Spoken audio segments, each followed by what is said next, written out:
What's going on, everybody? So what we're gonna do today is change this sink. Like this one of those sinks you pull, it's kind of old school. You pull it up like this, turn this way for cold, turn this way for hot, have it in the middle for warm water.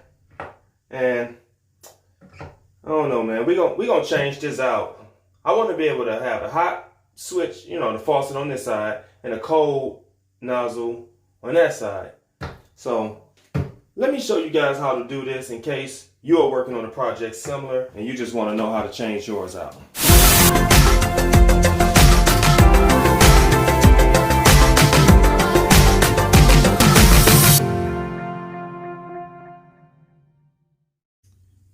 The first thing we need to do is take a look underneath the sink because we need to see what we need to do, okay?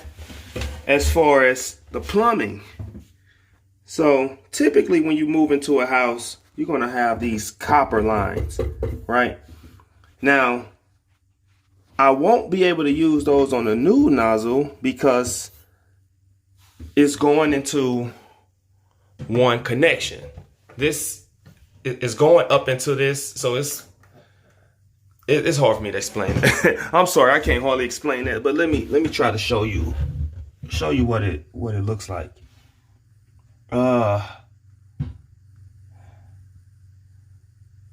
Anyway, the point is we're not going to be able to use that, and as I take this apart, you are going to see why. So this is the new faucet we're going to put in today. Now I picked this up from the Home Depot, and I just want to put it in just for a better look. I wanted to replace that old school faucet with something like this. I think it just looks better overall.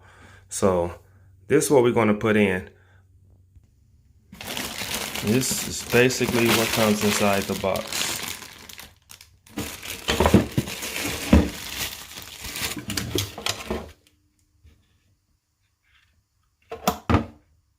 All right, here's the faucet we're going to put in. So here's the supply line. We are going to change this copper supply line out. We're going to change that copper supply line out with this. This is the one I got.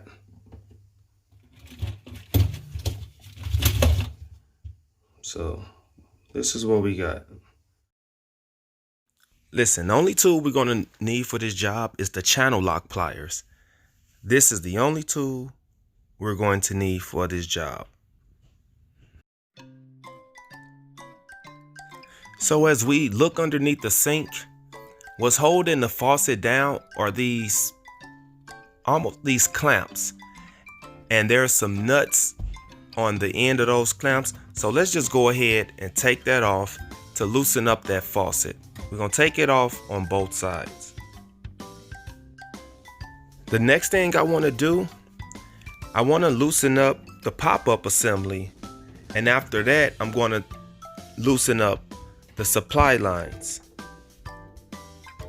And before I get to mention, please turn that water off right there first before you start loosening up that supply line. So now that I've taken loose that supply lines and the pop-up assembly, I can remove the faucet. Don't be surprised if this how your sink looks too. If you decide to do this project, it's gonna be nasty underneath that. But don't even worry, we're gonna clean it right up.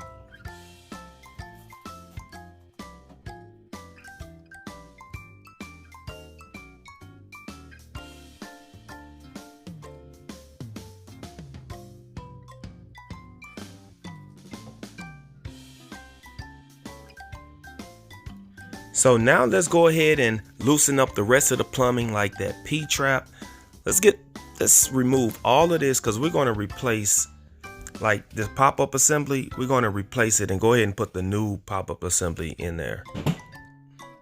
So I removed the ring out and cleaned around the sink.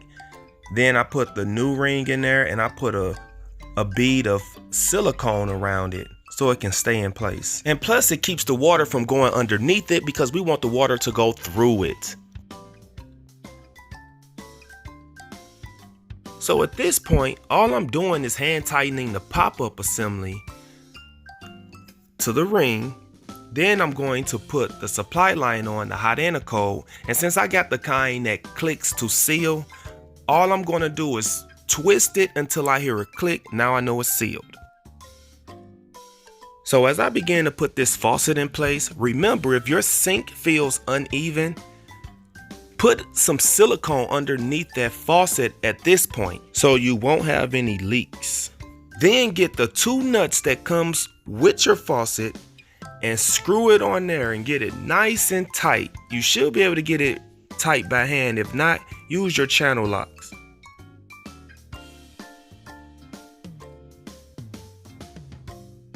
Now once you get the faucet in place and get it tight, now you can go ahead and put the supply lines on and get it tight also. Now remember, I got the kind that you twist and you hear the click, then it's sealed. So I'm waiting for the click, then I know it's sealed. So now that I have everything in place, except for that the rest of that P-trap, so let's get that put on before we move to the last and final step. So let's go ahead and turn the water on.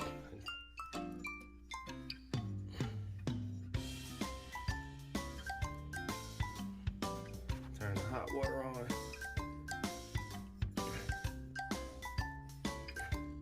We turn the cold water on. Alright. Let's test it out.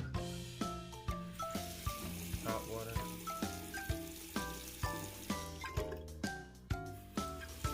Cold water.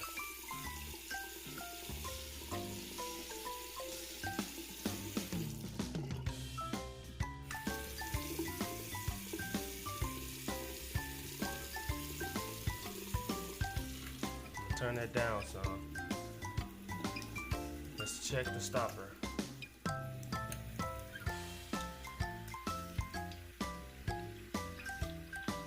Stopper works.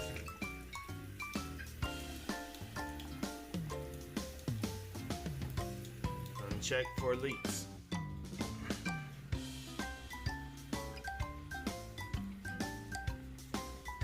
There's no leaks.